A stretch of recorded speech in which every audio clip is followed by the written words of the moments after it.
Bismillahirrahmanirrahim. Assalamualaikum warahmatullahi wabarakatuh. Selamat malam, selamat berjumpa lagi di channel saya, Celoteh Orang Susah. Terus, pada kesempatan ini saya akan memberikan judul dari COS ini adalah Kamukah yang jadi Tuhan ataukah Sang Pencipta? Kawan-kawan sekalian, ketika kita lihat pertanyaan-pertanyaan yang timbul di dalam hati sanubari setiap manusia, baik itu secara individu maupun kolektif, terkadang kita merasa bahwa ada sesuatu hal yang aneh. Kenapa pertanyaan ini bisa terjadi? Karena ketika kita lihat di dalam kehidupan manusia, banyak tingkah laku, banyak pola, banyak ulah manusia yang menyebabkan terkadang kita memberikan satu kesimpulan bahwa pertanyaan ini akan timbul. Dengan beberapa kejadian-kejadian yang terkadang mengecewakan manusia itu sendiri, yang terkadang seolah manusia lupa akan dirinya, yang terkadang membuat manusia satu sama lain pun tidak nyaman. Akhirnya terbersihlah pertanyaan seperti ini.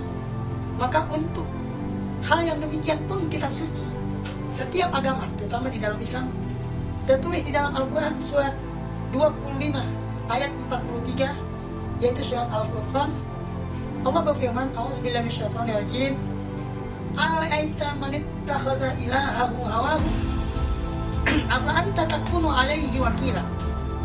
Yang artinya, terangkanlah kepadaku tentang orang yang menjadikan hawa nafsunya sebagai Tuhannya, maka apakah kamu dapat menjadi pemelihara atasnya?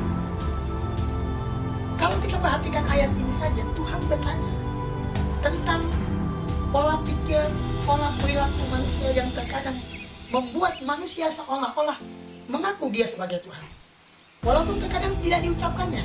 Dan hal ini terjadi kepada Fir'aun, Ramses II. Maka tabiat karakter seperti Fir'aunisme berlanjut dari zaman dahulu, zaman Nabi Musa sampai sekarang. Kita tahu bahwa setiap zaman itu pasti ada orang yang akan mengajak manusia ke dalam kebaikan. Tapi di sisi yang lain ada juga manusia yang menghalangi kebaikan dan kebenaran dengan ia merasa sebagai penguasa pada saat itu. Seperti Fir'aun yang dikatakan Fir'aunisme, Namrud zaman Ibrahim, sehingga timbullah Namrudisme.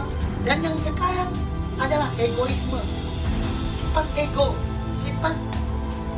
yang diartikan dalam hal yang negatif. Tapi kalau ego yang diartikan dalam positif, itu memang sesuatu yang membuat kita menggerakkan sesuatu ke arah yang lebih konstruktif. Tetapi ketika kita arahkan sifat ego ke hal-hal yang negatif, maka dia akan mengarahkan kita kepada kerusakan.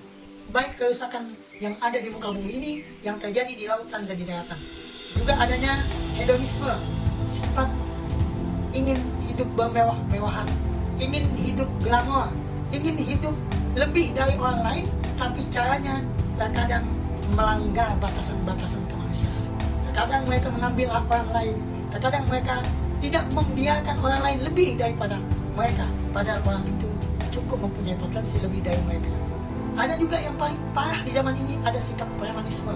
Premanisme itu adalah dia menghalalkan segala cara dalam konteks zaman sekarang, seperti adanya pengambilan hak, baik itu mafia tanah, baik itu mafia hukum, baik itu mafia-mafia yang kecil-kecil dari skop yang paling kecil, bahkan sampai di hal-hal yang bersifat ritual dan spiritual. Kawan-kawanku sekalian, semoga perbincangan yang singkat ini merupakan satu bahan evaluasi kepada kita, agar kita tahu diri bahwa kita sebagai makhluk Tuhan, kita akan kembali kepada Tuhan. Satu kata dalam bahasa Arab, halaka mar'un man lam ya'rif qadar. Celaka bagi orang yang tidak tahu siapa dirinya. Maka tahu dirilah kita bahwa di dalam kehidupan dunia ini adalah merupakan satu ladang amal yang semuanya, baik itu baik ataupun tidak baik, akan kita petik hasilnya di masa yang akan datang. Terima kasih, selamat menonton, dan tolong jangan lupa share and subscribe dan like. Terima kasih. Assalamualaikum warahmatullahi wabarakatuh.